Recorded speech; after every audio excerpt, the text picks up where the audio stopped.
Good evening, ladies and gentlemen, and welcome to this edition of Viewpoint.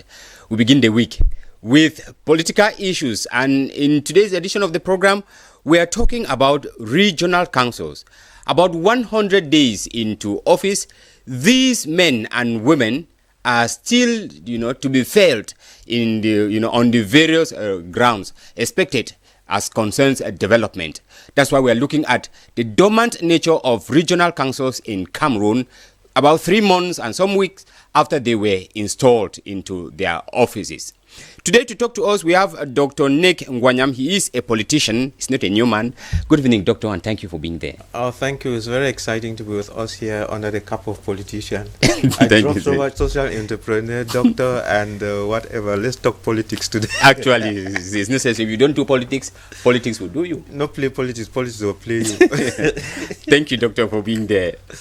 Doctor is being accompanied by Mr. Kan Gogomos. He's a legal mind. Good evening, sir. Thank you for being there.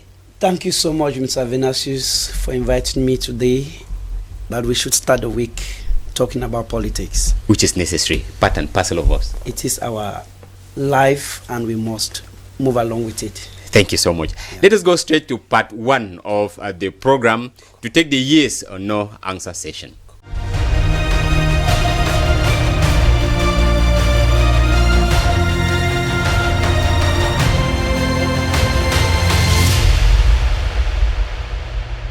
We begin part 1 of the program. Mr. Khan, I begin with you. Dormant regional councils, a result of poor government planning in Cameroon? Exactly what you have said. Yes, Mr. Khan says, yes, it is. Doctor? A beautiful yes. Yes, from your part as well. Doctor, I remain with you. Is this a pointer to failure of decentralization in Cameroon? Beautiful, yes. Yes, doctor says yes. Mr. Khan? Exactly. Exactly. Mr. Khan says it is yes. Those are their views. Let us go to part 2 of the program and we'll get them talk to us.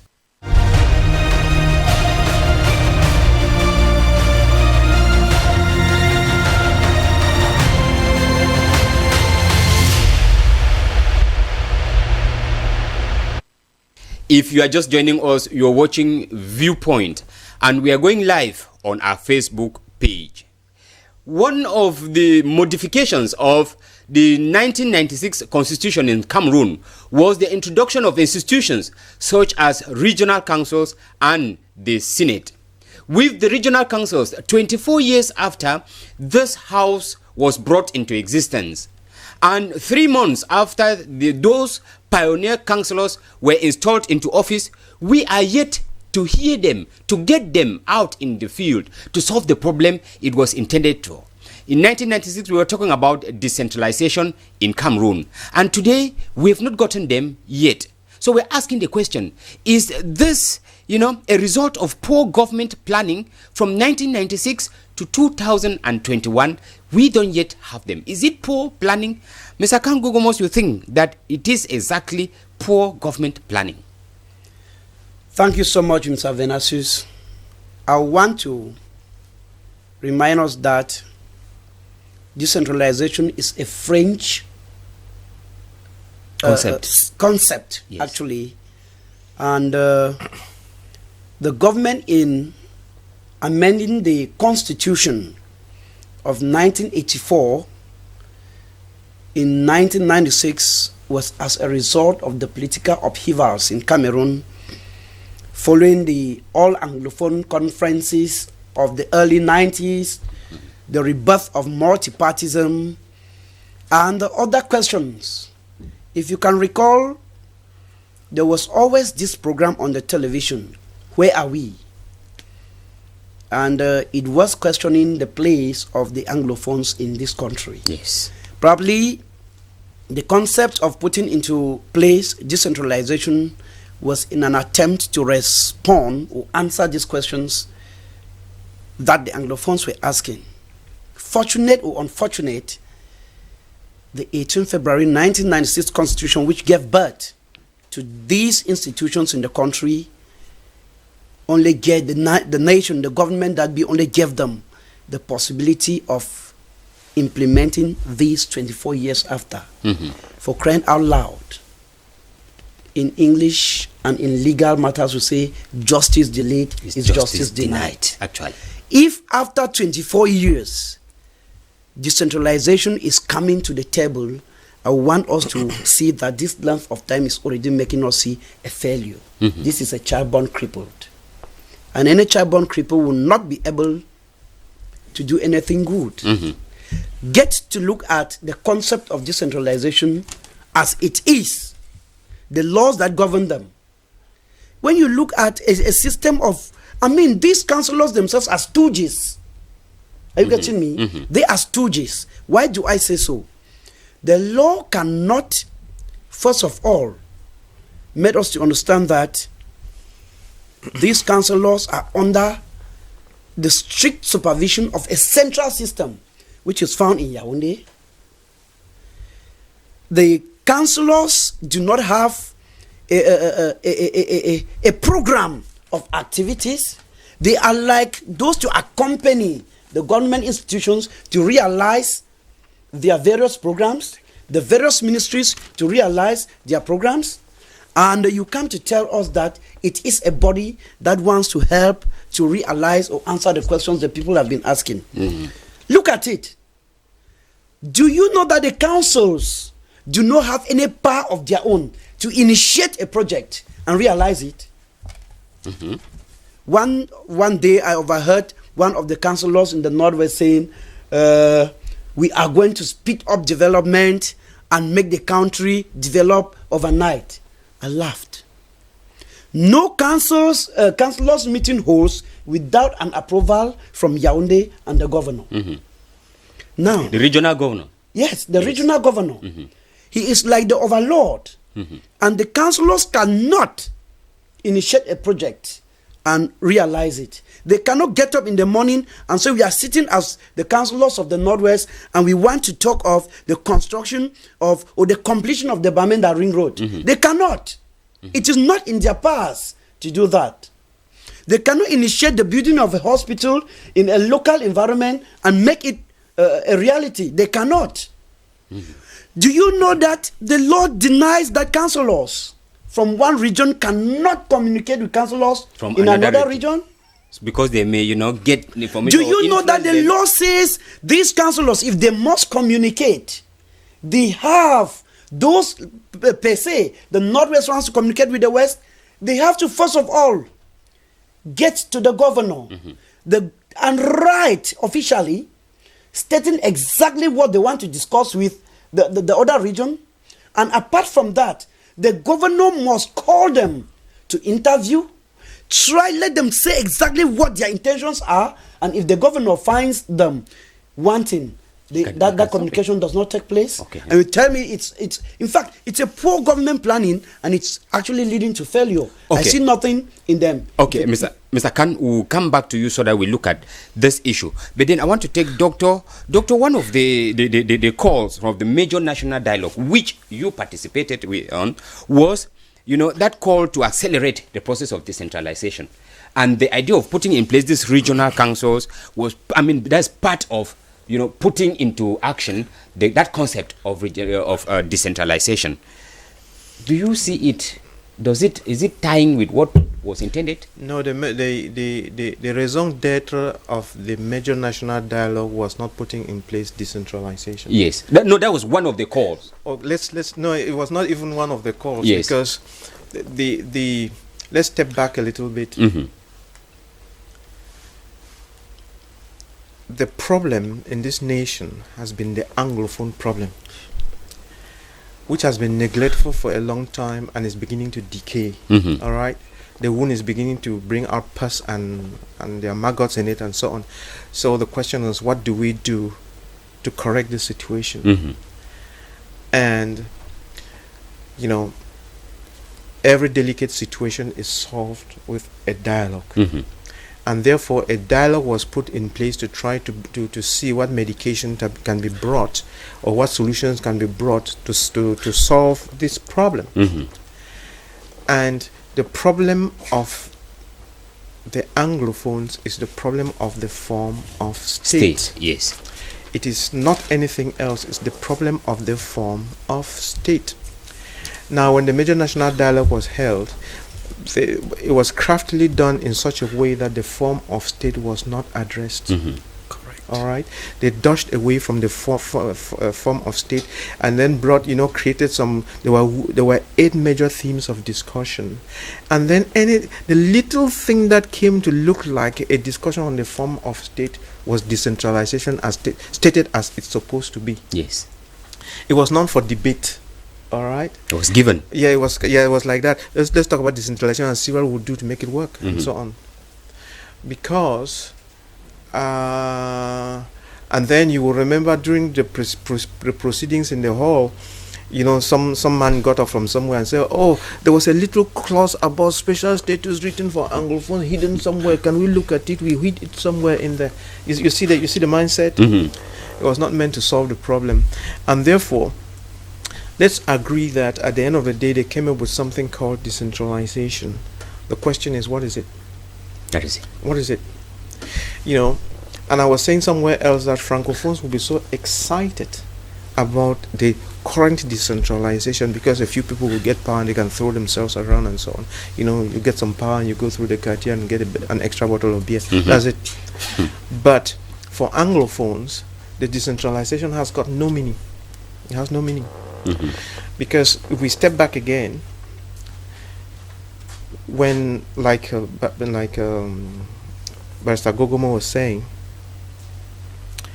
when we are talking about this decentralization in Cameroon, it's not because the Francophones wanted it or because they cared about it. They don't even know what it is and they didn't need it, because usually they have their SDOs who think for them and their DOs and everything, and it is like that. Nobody questions, okay?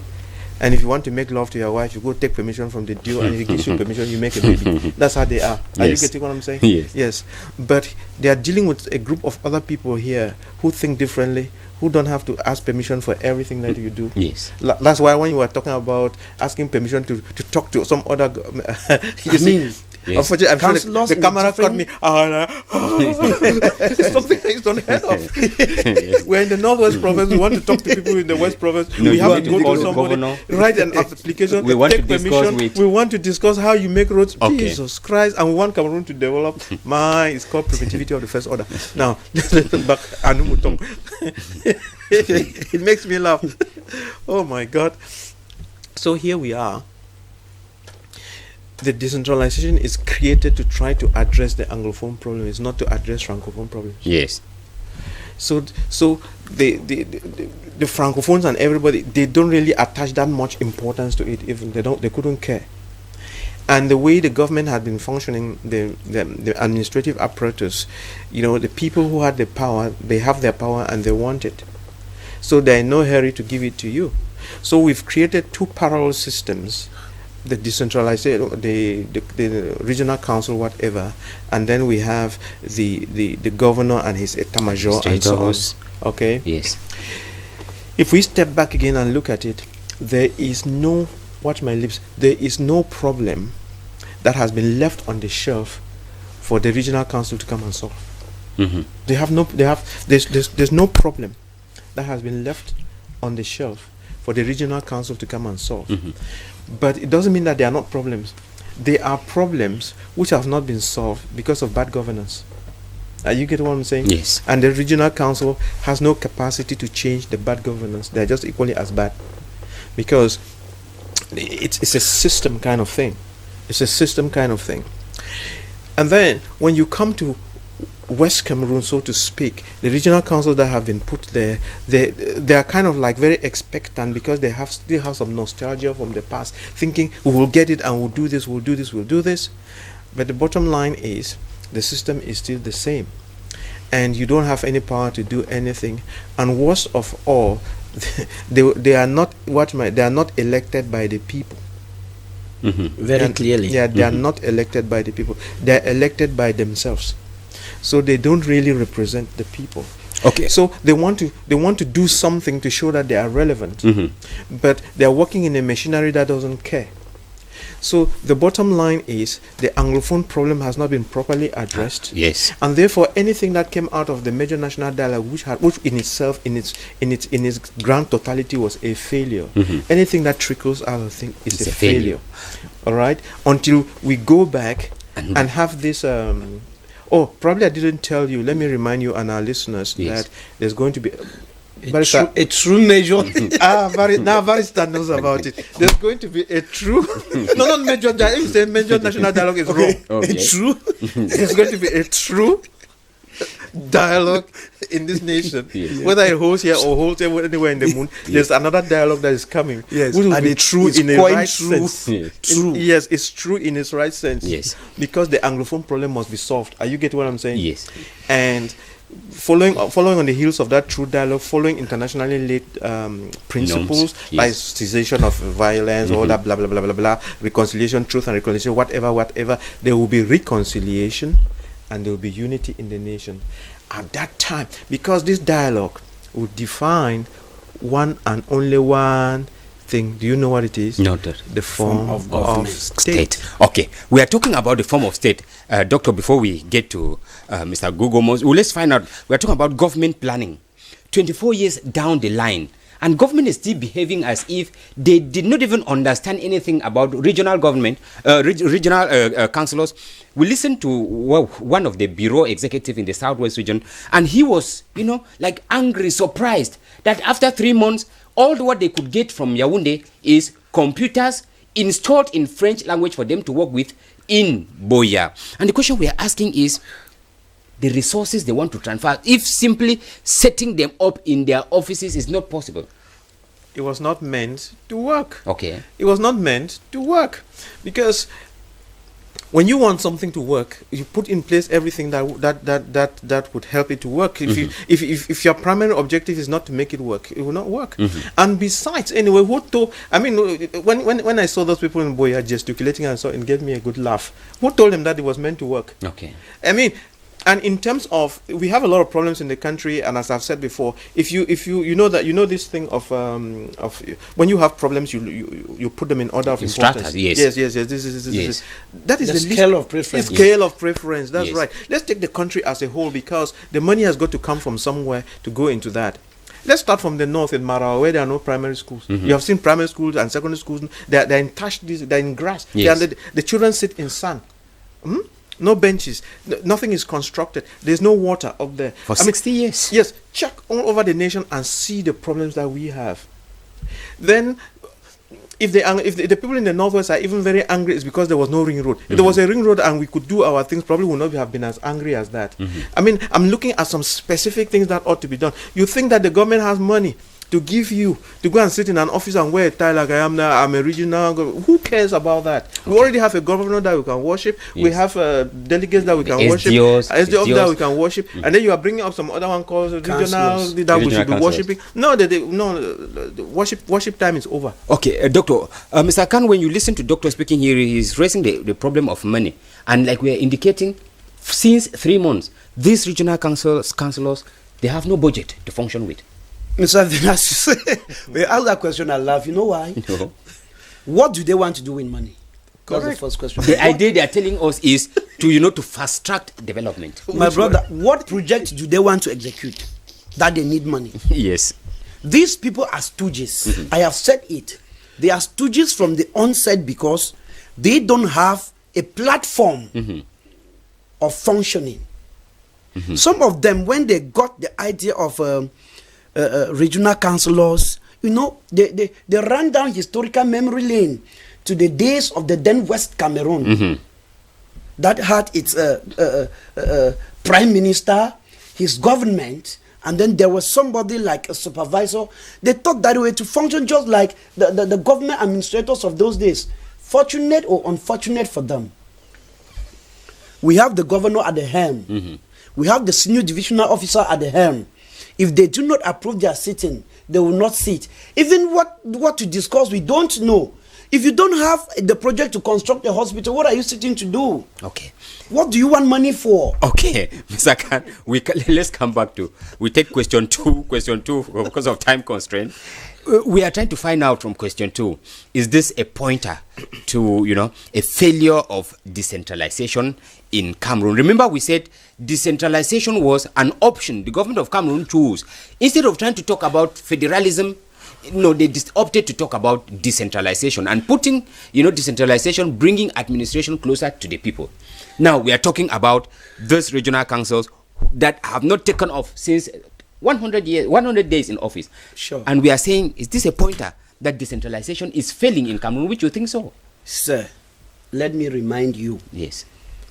When we look at international norms, any government, any body to work for people, when it is put in office officially, its period of official presenting its work plan is 100 days. Of course, which has rounded up. And if they have rounded up their 100 days without having anything to show off, they don't even have any there is no roadmap. Yes.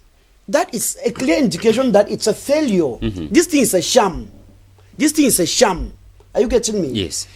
It is just boiling down to make us think that the government thought by putting up that option, it will calm down the English-speaking Cameroonians from asking for what they have been asking. Are you getting me? From the onset, it was never an intention of the Francophones in this country to even bring down administration to the people. And worst of all, like Dr. Riley said, who voted these people? The councillors. 30% yes. of them are voted, are appointed by the president. Are you getting me? For crying out loud. 30% of senators. Those should be senators. Go back to the councillors. Yes. You realize that 30% are appointed. Yes. Now, these same councillors were voted by workers in the various councils. And if you look at it critically in Cameroon, 85% of the councils are ruled by the CPGM party. Yes, perhaps even more than 85%. That is the ruling party in Cameroon. Yes. And Cameroon being the Cameroon that we know, whoever puts you in office becomes your boss. You worship that person, you work for that person, and you say yes, sir, to that person. These same people, the CPGM has its boss that we all know. And all those put there are to dance according to the tune of the boss. If the boss has not yet told them what to do, they have to wait until the boss tells them what to do. Even if that means to the end of their mandate, they will have to wait. So the people are not concerned. Okay. The population is not concerned. Okay. We come back. Doctor, we are trying to say, we are asking, is this a failure, of decentralization in Cameroon? We are coming back to the question of, the form of state. That's right. Can this issue of form of state solve the dilemma Cameroon is picked into? Yeah, Cameroon is going to have, we are going to have a dialogue. You are speaking like a prophet. A true and a genuine dialogue. Yes. And the key question on the table will be the form of state. Yes. And I want to borrow a few seconds to tell people something. With the Anglophone problem that started, some people pretend that the Anglophone problem is a teachers and lawyers problem. Yes. It's not true. It isn't. It's not. Some people pretend that the Anglophone problem is a language problem. It is not. It's a lie. The Anglophone problem is a collection of 3 problems happening at different intervals. Yes. Some people like the people who are so passionate about Southern Cameroons would tell you that it's a colonial problem. So that colonial problem laid a foundation. Okay. Then sometime around 1972, when the federal constitution was wiped away, the federal nature of the nation was wiped away. The federal constitution was wiped away. That was the beginning of the sowing of the real problem. And I was not even aware of it. It is President Pobia who educated me on it from when he was speaking to Mr. Mo Ibrahim. I don't know whether you were drinking or you also heard. Of course, I heard. Mr. Gogum, I'm sure you also heard. For sure. And he said that all this while, starting from 1972, they have been trying to make the Anglophone assimilate them, and it did not work. Are you getting me? So that is the Anglophone problem. And then he said that this Anglophone should be left alone, which is what unfortunately he is saying it a few months after the major national dialogue had held, where they had gone and instead tightened the Anglophones. If he had said it before, then the major national dialogue might have been a success. Might have addressed issues. So this decentralization was an issue of tightening again and then bottling and sealing. Are you getting one in the wrong direction? So now, so when you have a dry bush with firewood and everything is dry, if you light a match, it goes whoop. So the teachers and the lawyers' issues was the match that lit the whole country. You understand? But it is not the problem. And therefore, when someone pretends that you ask us for 15 things and we gave you 19 solutions or 22 solutions, it's wrong. Are you getting what I'm saying? Because when you understand problems and understand how to solve problems, and you understand this principle called Pareto's rule, the 80-20 rule, you will realize that when you have something like the Anglophone problem, sit down and think of one issue. Try and understand the Anglophone problem. Then synthesize it and come up with one, not two, not three issues. That if I tackle this one issue, I would solve 80% of those problems. Are you getting what I'm saying? Now, if you were to think like that, then you say, okay, if we are going to have a dialogue, we will tackle, and that one issue is the form of state. Yes. And once you solve that problem of the form of state, you solve 80% of the Anglophone problems. Are you getting me? You see this other back of things that you people are giving, the lawyers and teachers. Give them 1,000 of those things, you have not solved. Because you are dealing, you have taken a fraction. I told you about the 80-20, no? So let's shift it even to the 19-10. You instead of dealing with the 90%, you have taken 10%, and you are trying to make capital out of 10%. It will not work. Does it make sense? Exactly, Doctor. Good. Time constraint. Before we are coming back. So, from what we are getting out here is we should scrape off the regional councils. It's not scraping off. That's what has to happen. That's when let me tell you something. When the national dialogue comes, not national dialogue. I'm sorry. Cancel that thing. It's not national dialogue. It's not major national dialogue. It's dialogue. The dialogue between Anglophones and the government. There might be some other dialogue between the government and Bamileke's government and Northerners, government and East. We don't care. But we are talking about, when we are talking about this dialogue, the most important dialogue in this nation is the dialogue between Anglophones and the what? And the government. And what would they be discussing over? When we come to that, when we come to that dialogue, every other thing will be wiped off the slate. I will begin afresh. So the national dialogue will take that and throw it in the dustbin. Or everything that, and then bilingualism commission throw that thing in the dustbin. Okay. But they are Doctor. Yes, you are rounding off. Time constraint. I want to think that the councils will naturally die by themselves because they have no role. Okay. Even if they didn't die, they will be killed. They will die by themselves. Yes. Are you getting me? Yes. And when they die by themselves, the true form of the state will come up. Yeah. And when it comes up, like Dr. Riley said, 80% of the problems would have been solved. Yeah. And when this 80% would have been solved, the other 20 will gradually come to pass. Yes. Okay. And there is no nation without a problem. Yes. So Cameroonians should accept and stand up to the truth of its creed. Yes. And apply the truth, because it is only the truth that is going to set this nation free. Amen. It's only the truth that will set this nation free. Thank you, gentlemen, for being there for today's edition of the program. Before I give back the microphone, let's say that the president has understood this problem very well, and there's going to be dialogue. He's interested in reconciliation and unity in the nation. So let's be hopeful and continue to work on this program. Thank you so much, gentlemen. Ladies and gentlemen, that is all we prepared for today's edition of the program. Up next, we'll have the news in the English language with our staff lady, Cynthia Ngwemo. Until we meet again tomorrow for another topic, interesting one, of course. Have a blessed evening and goodbye.